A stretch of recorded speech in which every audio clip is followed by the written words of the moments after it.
মানে চুমু খাওয়ার ভিডিওগুলো আপলোড হয়ে যাচ্ছে, এই আপলোড হচ্ছে, ও আপলোড হচ্ছে। সে বলেছিল বেশি যে খাপ ছবি আসে তাকে বেশি প্রমোশন করতাম। এখন তো চুমুর ঝলকও প্রকাশ্যে চলে আসে, চাইলেই বা কটাক্ষ আটকাবেন কি করে? তবে কি এবার রাজ শুভশ্রীকে জবাব দিলেন দেব? আমি তো কাউকে জবাব দিতে যাইনি, আমার মনে হয় আমার কাজই জবাব দিই। কেননা কিছুদিন আগে নিউ ইয়ার সেলিব্রেশনে রাজ ও শুভশ্রী একে অপরকে চুমু দিচ্ছেন, আর সেই ছবি পোস্ট করে নিয়েছিলেন শুভশ্রী। আর হঠাৎ দেব কটাক্ষের বিষয়ে কথা বলতে গিয়ে বললেন, এখন তো চুমুর ঝলকও প্রকাশ্যে চলে আসছে, চাইলেই বা কটাক্ষ আটকাবেন কি করে? মানে চুমু খাওয়ার ভিডিওগুলো আপলোড হয়ে যাচ্ছে, এই আপলোড হচ্ছে, ও আপলোড হচ্ছে।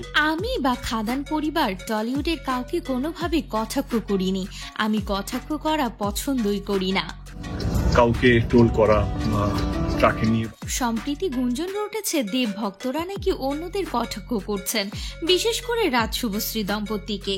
আর এই বিষয় নিয়েই নাম না করে এবার মুখ খুললেন দেব।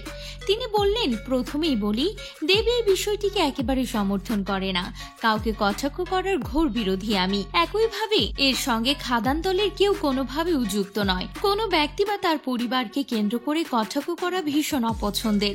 তাকে নিয়ে বা তার পরিবারকে নিয়ে আমি একদম সমর্থন করি। কলাকুশলী এবং কাছের মানুষেরা জানেন, দেব আজ অব্দি যা যা করেছে সবটাই নিজের জোরে করেছে, অন্য কাউকে ব্যবহার করে করেনি।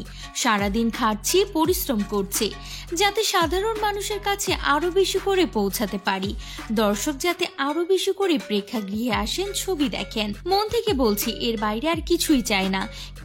মানুষ যেন আরো হলে আসে, ছবিটা দেখে, এটাই আমার লক্ষ্য, আর এর বাইরে কিছু না। কিন্তু আপনারা যদি আমায় জিজ্ঞাসা করেন কটাক্ষ নিয়ে কিছু বলার আছে কিনা, তাহলে আমার উত্তর, আমি নিজে ছোটবেলা থেকেই কটাক্ষের শিকার। এছাড়া এখন তো চুমুর ঝলকও প্রকাশ্যে চলে আসে, চাইলেই বা কটাক্ষ আপনি আটকাবেন কি করে? যারা সেলিব্রিটি তাদেরকে কটাক্ষ সহ্য করতেই হবে। তাই বুঝেছি, কটাক্ষের পিছনে অকারণ সময় খরচ করলে বা বেশি মনোযোগ দিলে কোনোদিনই কাজ করতে পারবো না। তো যারা দেবের ছবি দেখেন, দেব ভক্ত বলে পরিচিত, তাদের কাছে আমার অনুরোধ, দয়া করে কাউকে কটাক্ষ করবেন না।